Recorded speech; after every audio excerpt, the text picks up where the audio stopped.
Hello, everyone. Good morning, good afternoon, good evening to all. Yeah. My name is Constanza Nucci. I work at the International Fund for Agricultural Development. I will be the moderator of this session on addressing youth aspirations. I'm sorry for this. I am receiving some translation, and as I am speaking, I don't know, I think some of the interpreters can adjust it. Yes, I receive, I don't know if everyone, but I am listening to the Arabic translation as I speak. Yes, could be as I was Arabic. saying, I'll be the moderator of this session of addressing youth aspirations. Before we start, let me go over some general housekeeping issues to ensure everyone has the right setting in place. This session is being presented to you in English, Spanish, French, and Arabic languages. Please look in the chat for the instructions on how to select your relevant language using the globe icon at the bottom of your screen, of your Zoom screen.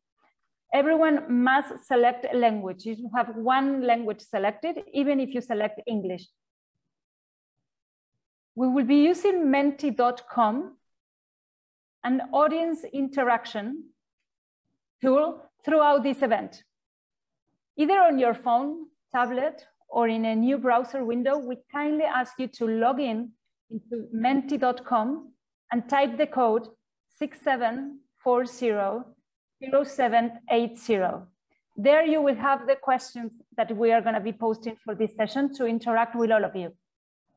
If you're having connection problems or troubles or some issues in selecting your language, please let us know through the chat box. I actually can see some of the things already there. Our support colleagues will help you. You may want to change your Zoom view to only see our speakers.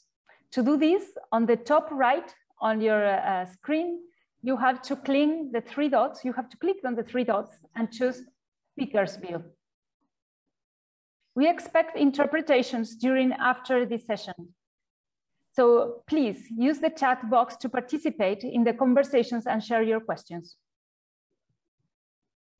We will bring some of your questions from the chat box to the panel in the question and answer part of the session at the end and at the end of the three presentations. If you have information, articles, research, or other key related documents that you would like to share on this topic with us, please send us an email to peimt@worldbank.org.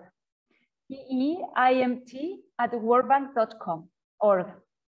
Okay, so let's just begin our session. As some of you may know, nearly 1 billion of the world's 1.2 billion youth live in developing countries.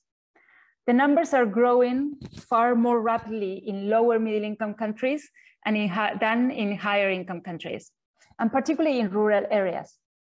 As young women and men grow and become independent adults aiming to be fully included in their communities and their economies, they also face different constraints for adults or for other groups of the society. What we'll be discussing today in these sessions are the current developing policies and programs and investment to enable youth to become more productive, more connected, and in charge of their own futures. Our three speakers that come from different countries, different contexts, and different continents will share with us diverse government-led approaches to engaging young women and men in urban and rural areas, in low and middle income countries, with varying levels of informality. We will focus specifically on programmatic approaches to address specific barriers to economic inclusion faced by young women and men. As mentioned at the beginning, we will be using the Menti pool to get your views on what do you see as the most critical component of programs targeting youth. What do you think are the elements that if we put together, if a government design a program to target youth, should actually have? You will see in the screen now 10 options for you to select 10. Can we project the Menti?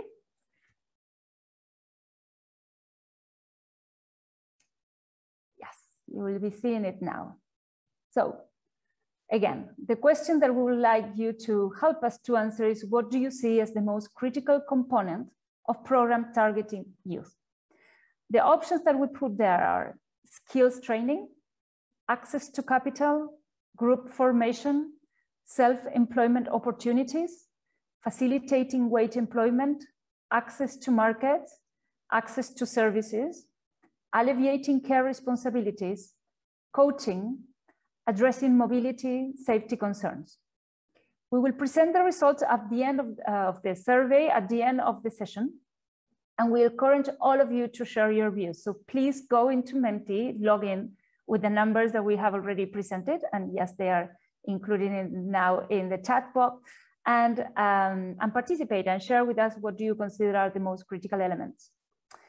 So without further interruptions, I would like to introduce you to our first speaker, who will speak in Spanish. Fernanda Bersusky from Argentina. Ms. Bersusky is the coordinator of Empleo Joven, Youth Employment Program of the Undersecretariat for Employment Promotion of the Government of Argentina. Since 2004, she has been working in the National Directorate for the Promotion of Employment at the Employment Secretariat of the Ministry of Labor, Employment and Social Security. Ms. Bersusky is a sociologist and professor of the Faculty of Social Science at the University of Buenos Aires. We also have with us Clementina Pruneda Paz. She's the coordinator of employment services at the Ministry of Employment, and between 2010 and 2020, she worked in the National Directorate for Employment, Promotion of the Ministry of Labor, Employment and Social Security in the team in charge of the management and implementation of the training for work and labor insertion programs in the private sector. Ms. Bersusky, the floor is yours.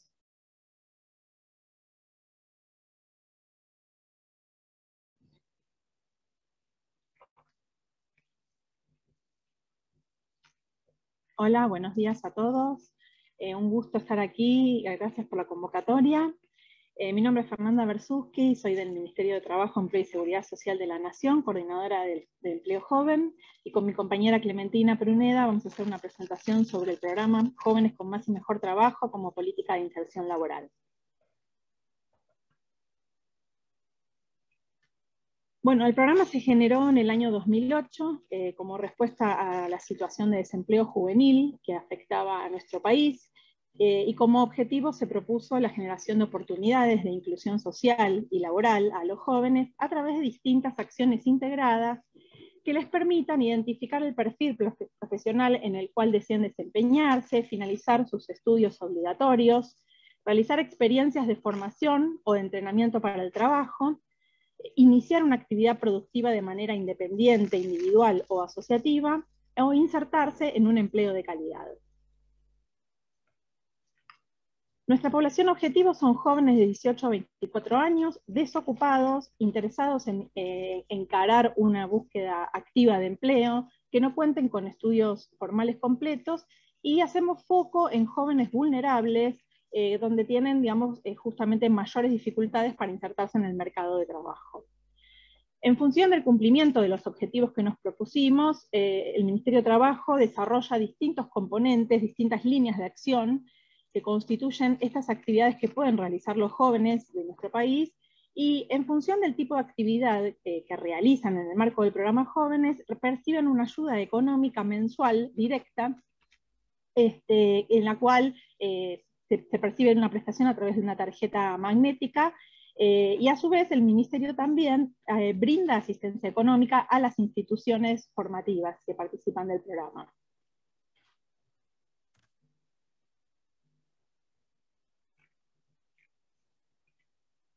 Perdón, que algo pasó con la pantalla completa. A lo largo del desarrollo del programa, desde el inicio en el 2008 hasta la actualidad, hemos tenido distintos momentos de desarrollo del programa, marcando algunos altos y bajos, coinciden por ahí con los cambios de gestión en nuestro país, pero fundamentalmente vemos que la participación de hombres y mujeres es bastante pareja, alrededor del 53% de sexo femenino y el 47% de sexo masculino. Ha alcanzado a tener una cobertura de más de 1 millón de participantes, a lo largo de todo este periodo, y como vemos en el gráfico 1, la mayor cantidad de jóvenes han participado de acciones de orientación laboral, de los cursos iniciales de orientación laboral, luego un grupo un poco más reducido de cursos vinculados a oficios, vinculados a los sectores productivos, un porcentaje menor de acumulación han participado de las acciones de entrenamiento para el trabajo y de inserción laboral. Sí vemos que todos los jóvenes que han participado en algún tipo de estas actividades que propone el programa Jóvenes, siempre tienen, digamos, una mayor posibilidad de ingresar a un empleo formal al finalizar su participación en el programa. En el gráfico 2 podemos ver que el total de jóvenes que han participado en nuestro programa y han participado en alguna de estas acciones específicas de orientación, cursos y demás, hay un 25% que han logrado incorporarse a un empleo formal de calidad.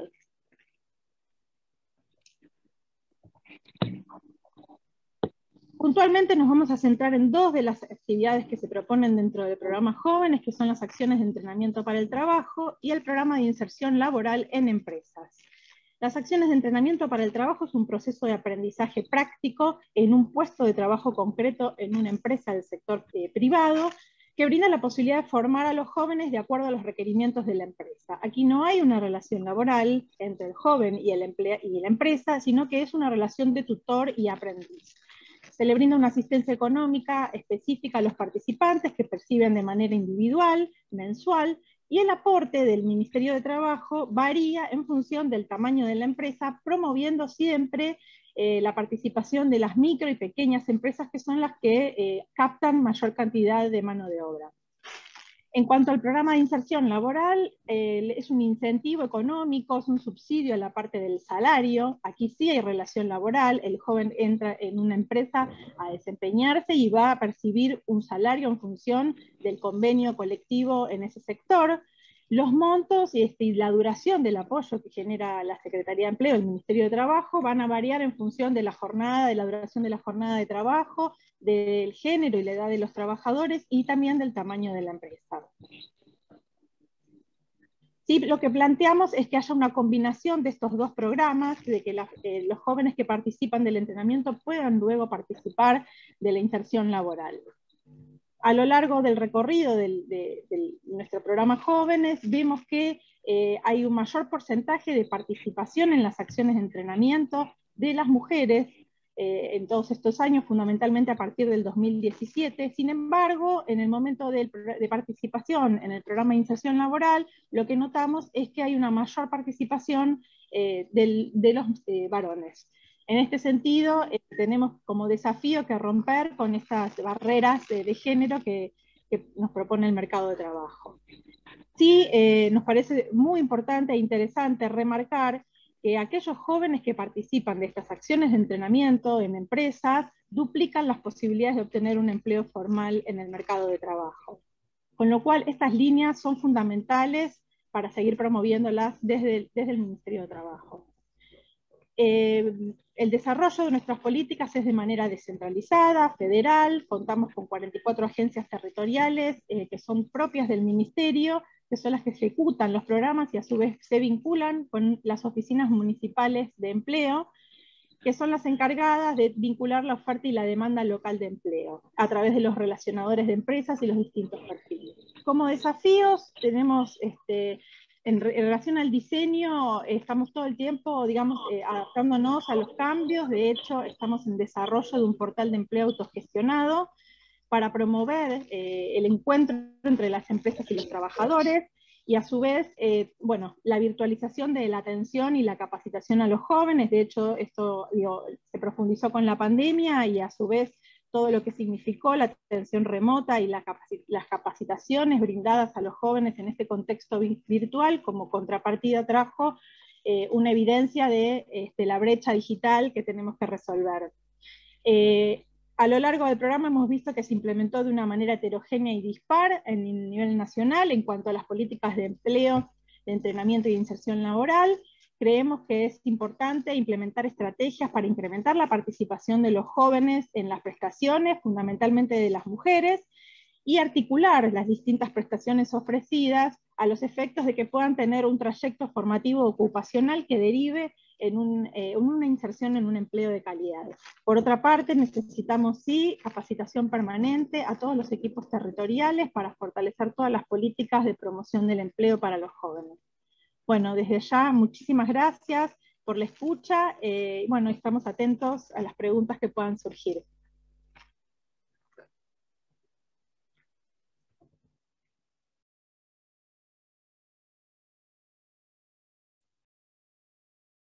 Thank you very much. Thank you very much, Fernanda. It was a quite comprehensive presentation on youth employment programs. I personally highlight the adaptation to the different sectors where youth employment was being promoted. Not all sectors are the same. The importance of gender considerations, that it is clear that the pathways are not the same as well. And also the different groups within youth, not to consider youth just as a uniform set of people. So thank you very much. Let me take a second to remind all of you of the questions we would like to answer and would like to receive your opinions about. What are the most critical components of programs targeting youth? In the chat box, we have the instructions to access the Menti pool. So please join us and share with us what do you think are the most critical elements. I will not give the floor to our speaker, Dr. Saxena, who will share with us key aspects of the socioeconomic empowerment of adolescents, girls, and young women project in India. Dr. Saxena is the CEO and project director of the Tejaswini project in India. He's a career civil servant with vast work experience of more than 2.5 decades in state and unit government in India. He's also Director General of the State Nutrition Mission in the government of Jharkhand. He has extensive experience in human development sector, particularly on child development, health, nutrition, gender, and education, among others. Dr. Saxena, the floor is yours. Thank you, Constanza. As greetings from India. These are tough and turbulent times in India. We are making all efforts to save lives from the onslaught of COVID at this moment. However, amid all this, I am with you to share an extremely significant community-based initiative for the socio-economic empowerment of young women in this country. It is about IDA-supported Tejaswini project being implemented in the state of Jharkhand, which is the eastern sector of the country. You won't find the word Tejaswini in the English lexicon. It's a Hindi word. Tejaswini means the young woman who is aware, who is educated, who is resilient, who is strong, who is empowered, and has distinct decision-making capability. Next, please. Now, Jharkhand is a tribal society with largely agrarian and forest-based economy. Tejaswini project was thought amid a perception of young women being highly vulnerable section of the society and with a huge under-realized potential. However, we did not have any credible data to back it. And so a household survey was conducted in the state. The survey showed that the 62% of the young women in the age group of 16 to 24 did not have any access to any education, training, and employment activities against 14% of the young men in the same household. So you can imagine that what was the gender gap as far as the training, education, and employment accessibility was concerned. So Tejaswini project was conceptualized on the findings of this household survey. And the project envisages two key objectives for itself in an effort for socio-economic empowerment of the young women. The first was completion of market-driven skills. So if we can impart some market-driven skills to these young women so that they can have some economic lines open, and they will have some, it will lead to some good decision-making ability instilled in them. And second was the secondary education for the young women. So, I mean, whatever they want to do, whether they want to set up a business, whether they want to go in any other arena of the empowerment, they need basic employment, basic education. So this was, these were two key objectives of the project. First is the completion of market-driven skills, and second was the secondary education for the young women, basic education for these young women. So these were the two key objectives, program objectives of this project. Next, please. Now, if we come to the design, program design, you will see from my presentation that this project has two very distinct pillars. The first is the community interventions, and second is the institutional intervention. Third is the capacity enhancement of the whole government system. So the first is the community services or community interventions, and it has the community sensitizations, telling the people, going to the villages, telling the young women what the project is all about, how it is going to help you, how it is going to empower you, how it is going to strengthen you. So this was the part when we were talking about with the families, with the stakeholders, with the community. So this was all about it. Then the social mobilization and organizing these women in very strong and effective groups. So because that was very important to organize these girls, these young women into different social groups, that gives a lot of strength to these young women. And then providing safe spaces where we impart these trainings, where we educate these girls. It's difficult for these girls to go to far-flung places to get access to these education and the skill development. So we provided safe spaces for these women near their villages so that they can access the training and education near their villages. Then they impart comprehensive and life skills. It's not important that you just pick up these girls and provide some business skills or the vocational skills. It's very important that you make them, you prepare them over a long time so that they realize their strengths, they realize what they are, they realize that the project is good for themselves. So we imparted the life skills for them, and these life skills included the resilience and soft skills, rights and protection, health and nutrition, and financial literacy. So these were the life skills domains that we imparted to these girls. And then we provided some grants to these groups for social economic activities. So when these groups were created, certain grants were also made available to them so that they can use these financial grants and engage themselves into some financial and social activities. Then a very distinct part of this is the psychometric assessment of these girls. It's not that all the girls have to be imparted all sort of trainings. It's very important that we have to see their aspirations, we have to see their aptitude, we have to see in which area they want to go. So these were the community interventions and services which rather were used to prepare these women to take the second part of the intervention, that is the institutional services. Now, under the institutional services, we did a district level market assessment. It's not that you are randomly selecting these girls and randomly selected the areas in which they are to be imparted the business skills or the vocational skills. So we selected, we did a market level, district level market assessment, and came to know what are the demand area, what are the areas in which these girls may be, what are these areas, what are different areas in which these girls can be imparted training, maybe business training or the vocational training. Then there was non-formal education services because there were many girls who were dropped out. There were many girls who were dropped out from the school education. They still had the aspiration to go to these schools. So but they could not join the formal education system. So the project provides that these girls, 50,000 of them, may be provided the non-formal education services with the help of the whole non-formal structure that we have created in the group in the project. Then around 200,000 girls have to be provided business and vocational skills training. 150,000 girls, 150,000 women to be imparted the business skills which will aim to make them able to set up some sort of business for them, some sort of self-employment for themselves, and 50,000 young women to be imparted vocational skills, so that will help them to get some sort of wages for them.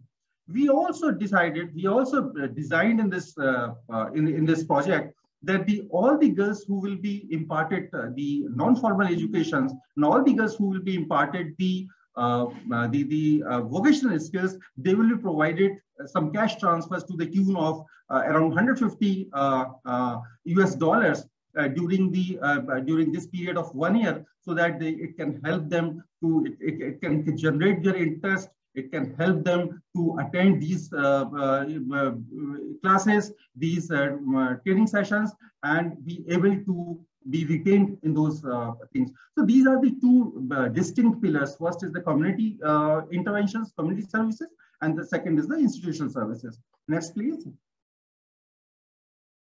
Next, please. Okay, so now what are the key achievements? What I discussed till now, what are the key achievements? So in this, we have been, yes, next please. Next please, next slide please. Yes, thank you. So what we have been able to do is that we have been able to mobilize over 1 million girls from age 14 to 24, 1 million girls, to be precise, 1.16 million girls.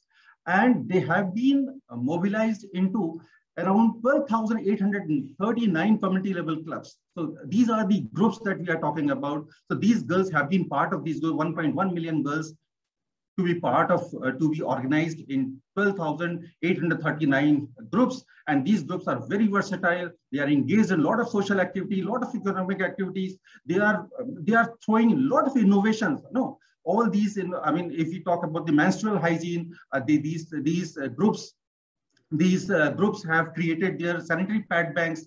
They have created their libraries. They have created their nutritional parks. So these are the things that they are working. So we have created a platform, and this platform is being used now by the government, by the community, to do a lot of services. They are engaged in preventing the child marriages. They are engaged in preventing the school drop-off of these girls. They are helping these women, young women, these group as a whole. They are helping the young women to come out of any type of difficult situation that they find in. This difficult situation may be school dropout. This difficult situation may be child marriage. This difficult situation may be, maybe trafficking, etc. This is what it is doing. Now, the social empowerment part. About 66% of these enrolled girls have been imparted the life skills that I was talking about to you. The 40% of the beneficiary, the 40% of these young women come from the vulnerable populations of the society. And the state, and now we have incorporated so many different sectors, so many different departments, government departments. They have come together, created a plan so that we will be going forward to do that. 163,000 girls have been put through the process of the psychometric assessment that will test their aptitudes. So which sector of the business assessment, which sector of the business training, which sector of the vocational training they will be going through. So this is what we have done, and we did a evaluation also, primary evaluation also. About 99.6% beneficiary found the project relevant and helpful to them. Next, please, and the last slide. Now come to the challenges. What are the challenges? See, when we were designing the project, we did not have any data, what to do. We did not know anything about it. This was unexplored territory. What to do? What type of data? We did not have any data. What type of intervention we should be creating for these girls? How we will be managing these high aspiration of these girls? What type of systems have to be put in place at the state and local level? We did not have that. The implementation stage, we did not know that how these girls will be participating, how we will make them to participate in the whole process. We did not know what will be the what will be the life skill curriculum, how we will be designing this, what will be the content. We did not know all these things. Identifying the poorest and most vulnerable among the target group of managing oversubscription. We did not know how many girls will be there. So these were the different implementation stage challenges for us. who will be the key partners, who will be the service providers, who will be provided what type of services. So these were the unexplored area we had to, these were the challenges, but we overcame these challenges. One challenge remains the COVID-19 restrictions, which has somehow decelerated our process of training, etc. But we are hopeful that we'll be able to address this challenge, and in some time we will be resuming our training. So this is the project in brief. What we are doing in Tejasvi project, how it is addressing to the aspirations of the young women in this part of the country. Thank you, and I'm open to the questions. Yes, thank you. Thank you very much, Dr. Saxena. I hope everyone found this presentation and it's insightful as I found it. It's a specific program focusing on young women and the challenges that they face that I think that all around the world, including, you mentioned some of them, the school dropouts, particularly in very vulnerable groups, of the child marriages in some parts of the world. I think that it is great, and particularly also the recognition of their potential, the need to invest in soft skills and facilitating access to financial markets. And one of the things that you've mentioned at the end, at the very beginning as well, is the importance of data to orient policymaking and the programs designed. So thank you very much. And I'm sure there will be a lot of questions at the end of the session. Let's continue with the session, and now let's go to our last speakers. We're very happy to have him after some challenges in connections. Jesse Bengu, who will share with us the experience of the Youth Opportunities Project in Liberia. Mr. Bengu is the National Coordinator of Youth Opportunities Project in the Ministry of Youth and Sports in Liberia. He has been managing projects for more than 10 years and holds a Bachelor of Arts degree in Political Science and International Studies, as well as a Master's in Conflict Analysis and Resolutions and another one in International Relations. Mr. Bengu, nice seeing you. You have 10 minutes and the floor is yours. Thank you so much, and hi to everyone. If we can strictly go to the next slide, to the rationale, another slide. Thank you so much. I want to begin this presentation by just giving you the rationale for the design of the Youth Opportunities Project. In Liberia, the youth constitute about 35% of the total population and also half of the labor force. Given this huge number in the population, the government have considered placing high priority on increasing income generation opportunities for the youth as a means of reducing their vulnerability and poverty. So the objective of the Youth Opportunities Project is to improve access to income generation opportunities for targeted youth. The Youth Opportunities Project, we have three main components: the pre-employment social support and small business support component. We have the community livelihood and agricultural support, as well as project implementation and coordination. Next slide, please. On the design, the program considered the target of 15,000 total beneficiaries, age ranging from 15 to 35, both in urban and rural areas. But the most important part about this target, 50% are female participants. This group, we were able to categorize this group, put this group into categories, this total target. We have the first group of young people, the first category, youth aged between 15 to 17 years, and those are youth in the urban area.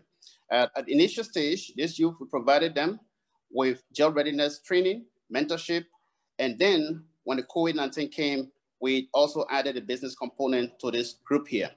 But initially, this group, the focus was just training and then providing job readiness skills. But because of the COVID-19, we added a job business support component to their support.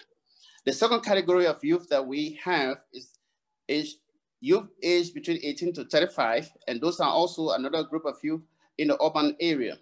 Those youth of group, what we do, we try to focus supporting them in business skills training, mentorship, and business startup grants. Each of those youth receive about $400 to start their own small business. And then we have the last category of youth that we focus on. Those are aged 18 to 35, but those are living in the rural communities. And that is the entire, that is, we cover the 15 countries under this implementation. We provided them with life skills and business training as well. We give them farming practices And then we also provided them agro input, that is seeds and tools to allow them to do farming in their own communities. Each of the youth under this category received a total of $450 each, just to do their farming. Next slide, please. So under the institutional arrangement, we have two implementing institutions for the Youth Opportunities Project. We have the Ministry of Youth and Sport, who has the statutory responsibility for youth across the country. So the NYS, the Ministry of Youth and Sport, has the overall responsibility for the implementation of the Youth Opportunities Project. But also, they are also focused on implementing the pre-employment social support subcomponent. We also have the Liberia Agency for Community Empowerment, which is also responsible for implementing the other components, small business support, and also the livelihood and agricultural support. This is the focus for the community livelihood, or the Liberia Agency for Community Empowerment. And then we have all the two institutions, we have one program management team. We have staff combined from the two institutions to implement this project, and then we work through the service providers to reach our beneficiaries. Next slide. So there are lessons that brought the Youth Opportunities Project into being today.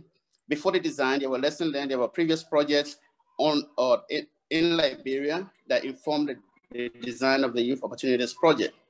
First, we have the Economic Empowerment of Adolescent Girls. This was a program under the Ministry of Gender that supported adolescent girls and young women and provided them with small businesses. So the YOP for component one pretty much took from this component, and then we have the small business support under the YOP. Also, we understand that from previous employment project implementation in the country, that youth lack access to space and also capital. That is why we were able to provide the capital, the basic capital, to the young people so that they will be able to start their small businesses. Also, we're able to provide them space to run their own businesses. Also, we also realized from previous implementation of project that peer support is important for youth to survive in their businesses. So that's why we started small groups in all those businesses for young people to actually support each other during implementation. For the component that has to do with the rural youth, we pretty much focus on agriculture, and agriculture requires a lot of land. So because of the land issue, we had to go to the previous project that was implemented. We call it a Youth Employment Skills Project. That we realized that in the interior or in the rural areas, we'll be able to find land. So because of that, the YOP consider going to the interior, to the rural areas and finding land enough so our young people can be able to do their farming. But also, we also realized that providing input, that is the technical support to the young people, was also necessary at the time. And also, we also thought about it, the information that including the local authorities in the selection process and the design of the project also support project success at the very end. Next slide, please. Key achievement. So far, we can report that under component one, that we have 520 youth aged 15 to 17 that we were able to train. That was the component we initially targeted about 2,000 young people, but we're only able to, at the first time, to implement component round one. Under round one, we're able to train 520 youth, and some of them received job readiness. In fact, all of them received job readiness training. And then when COVID came, we added the next component, like I said initially, supporting them with small businesses. So about 480 of them are currently running their small businesses. Under 1B, which is small businesses, we targeted about 3,000 beneficiaries, but currently we are operating with 2,880 youth aged 18 to 35. They themselves will provide them with businesses, and training, mentorship, and then also we give them money to start their small businesses. Now, preliminary result from the SBS round one impact evaluation. We did an impact evaluation after round one implementation, just to see where we are on implementation, what have hold so far. So the preliminary result tells so far that project beneficiaries experienced on an average a 16 percentage point increase in rate of self-employment compared to non-project beneficiaries.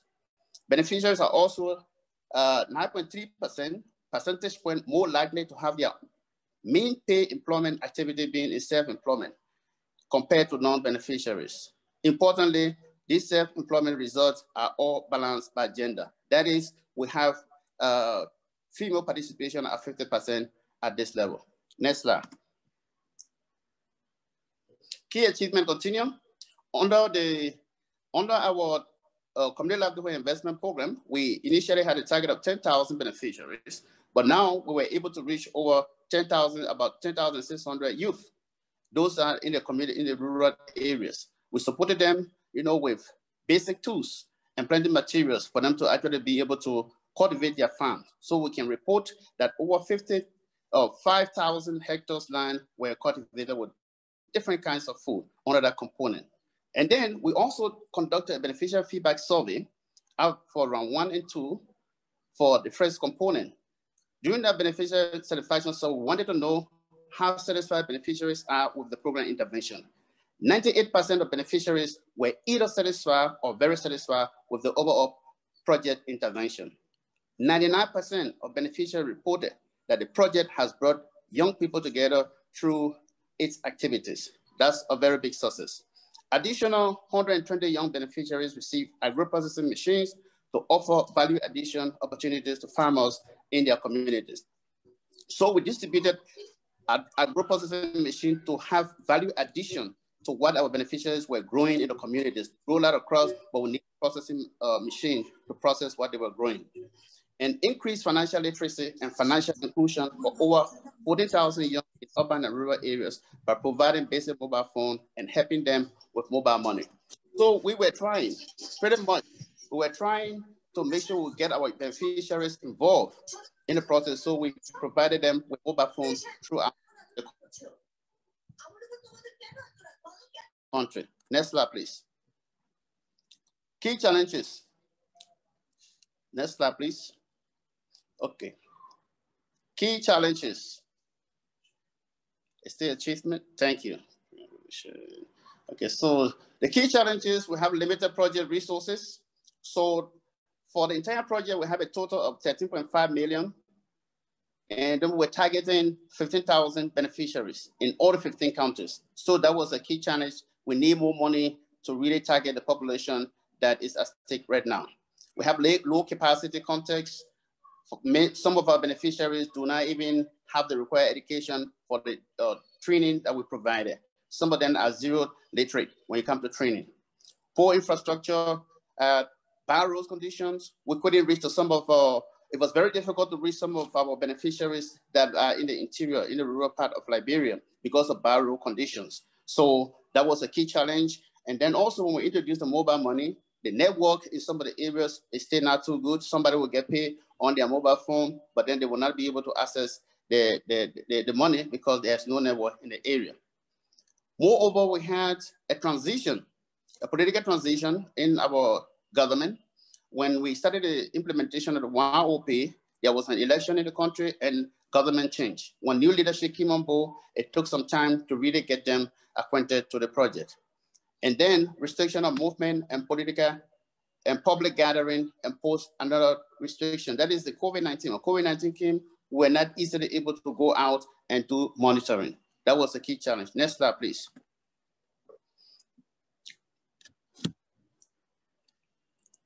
So we're going to go to program evolution and future direction. An impact evaluation to understand the best way to support urban youth is being undertaken under the small business support. Preliminary result from round 2 will be available by July 2021. Impact evaluation of the community livelihood and agriculture support is planned for 2021. That is, we'll be collecting the inland data to see how to scale up support support for youth in the rural communities. Beneficiary satisfaction survey, like I said, has been conducted to understand the satisfaction level of beneficiaries and identify areas to improve implementation. Most of this survey results pretty much tell us that our beneficiaries are pretty much satisfied, but there are areas that we need to improve in. Respond to COVID-19 restrictions. The World Bank team is currently supporting the project management team to carry out remote monitoring project activities and how to reach rural communities. And they are doing this through high frequency or call through mobile phone. Project has worked with Idea 42. That's a social impact institution to increase behavioral change intervention aimed at, encouraging females to pretty much intervene pretty much undertake male-dominated areas. So these are pretty much what we have done so far. Next slide. Thank you so much, and I stand by for questions. Thank you very much, Mr. Bengu. It's quite nice hearing you, quite interested to hear different approaches. Particularly, I'm working in an organization that is focusing on youth and rural youth. I like the consideration of the program and the separation between rural and urban, the investing in the trainings, as well as the grants for entrepreneurs, and the importance of having impact evaluation when it comes to assess the impact and what works in the program, particularly when deciding to scale it up. So thank you very much.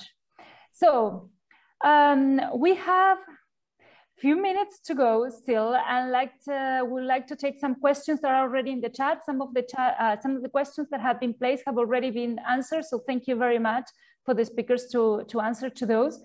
Before that, let's start by sharing the results of the pool.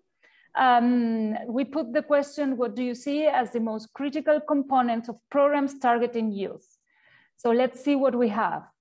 Oh, okay, certainly skills training as the #1, access to capital, self-employment opportunities, facilitating wage employment, access to services and coaching at the same time, followed by addressing mobility, safety concerns, coaching, and group formation.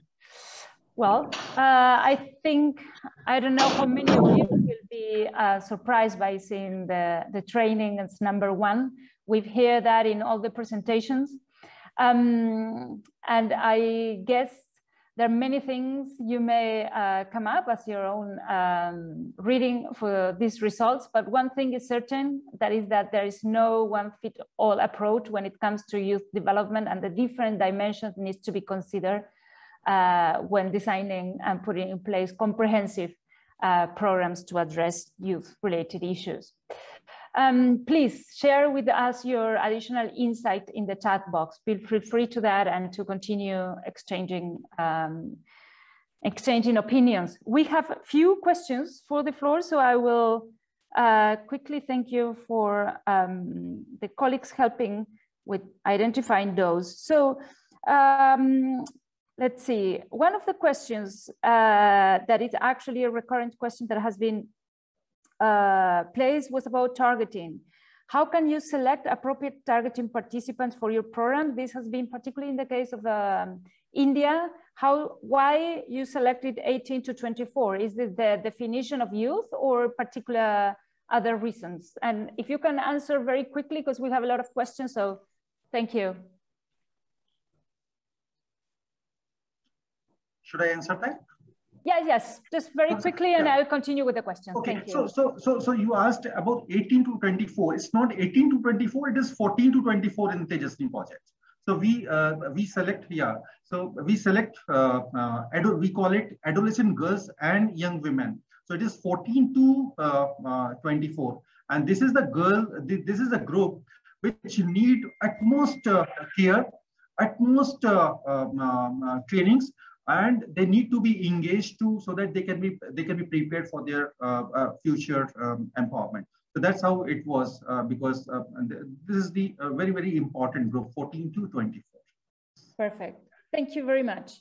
We have another program that actually this question goes to all of you. So I'll ask you to very briefly answer this. What are the key challenges for placing them in productive self-employment? How many of them end up being profitable after the end of the program, of the end of the support provided by the program? And those that fail or close down after a while, can we learn from those interventions? We really have very little time and we want to hear from all of you. So we may want to start by Mr. Bengu. Are you still online? Yes, I am. Okay, let's start with you. Let's move to Argentina and then we move to Dr. Saxena very quickly. Okay, there are a few challenges, with running those businesses, getting the young people, interested in making them to maintain those businesses. Selection is a serious concern, but we have to be targeted in the selection process. You must have a criteria set and stick to those criteria wherever you go, because there are more numbers available resources. So for those youth that actually dropped from the program, getting them back, we really have to get back, continue monitoring and encouraging them based on what the other people are doing in the community to really get them interested to really, start those programs. Thank you. Fernanda, Clementina. Sí, en el caso de la Argentina, para nosotros es clave un curso que se hace previo al financiamiento de los proyectos de empleo independiente, que es el curso de gestión empresarial, que dura entre 2 y 3 meses y que les brinda herramientas a los participantes para realmente poder perfilar si se trata de personas que tienen un perfil emprendedor o no, porque muchas veces se generan algunas expectativas en torno al empleo independiente que no todas las personas, en este caso las personas jóvenes, están en condiciones de poder luego afrontar. Y también hay un trabajo muy intenso de seguimiento de los participantes a través de oficinas de empleo municipales que mencionó Fernanda, además del financiamiento que brinda el propio programa de empleo independiente.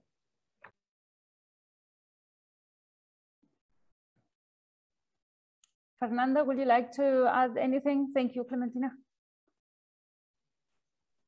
No, fundamentalmente el tema del seguimiento es muy importante, y vinculado a esto también hay distintas etapas posteriores de refinanciación de los proyectos independientes que ya están en ejecución, e incluso apoyo a la formalización en cuanto a distintas herramientas que puedan asistir a los emprendimientos para que puedan ser sostenibles en el tiempo. Thank you. Mr. Saxena, you close this question? Yeah, see, it's very important that how these young women are trained and how they are retained in what we intend them to do. Now, we have taken different precautions, different measures. That first, we choose these girls for different trainings from different sectors of training through a very comprehensive psychometric assessment. That includes their aspirations, their ability, and their aptitude also for these trainings. So they are trained in the sectors in which they are interested and they have the aptitude, number one. Number two, that there are structured and expert agencies who are engaged for their trainings, for the long-term trainings. So they are engaged them on a daily basis during the entire course of the training, and they are engaged them for all sort of training, their capacity building, and then when they are in the process of developing their business enterprises, or they get to some vocational wage employment. So we have provision of handholding for around 3 to 6 months, so that they are not just enter into the trade and they come out. So we have taken the project has taken these precautions so that whatever we are doing, this is really institutionalized, this is really stabilized, and these girls are really benefited from what we are doing in the project. Thank you very much. Colleagues, I have several other questions that have been placed in the chat for specific for each of you or some of you, or for some of you, or for the three of you. I will leave them in the chat. I will encourage all of you to continue interacting. We have arrived to the end of the session. Let me share with you 3 very general takeaways in addition to the results of the Menti pool. The youth constitute and the adults of the future. There's no other way. They're critical, and we need to invest in youth-focused programs. They are not unified groups, and gender, age, education, location considerations should be taken into account when designing programs for the programs to be effective. There's no one-size-fits-all programs. What we hear today and the majority of the programs are a combination of elements that need to come together in order to properly and comprehensively support youth, and the importance of investment in linking youth with the private sector or with the sectors in the economy that are more likely to offer opportunities for them. I would like to thank all of you, all the speakers, for being here. I would also like to thank Pooja Dutta, Jorge Avalos, and other colleagues who are behind the scenes and have done all the work to put this session together. Thank you very much. And before leaving, please give us just 1 minute or less. We want to hear from you. It is extremely important for us to receive your answers in the following questions that you will see in the screen right now. How will you rate this session? This is the first one. And then whether you will use the material and ideas from this session for your future work in this area. This is an anonymous poll. The results will not be displayed. It will certainly help to assess this conference and the future ones that are going to be organized. And in the chat box, you will see the connection links to your next session. Thank you very much, all of you, for joining. Have a very good day and stay safe.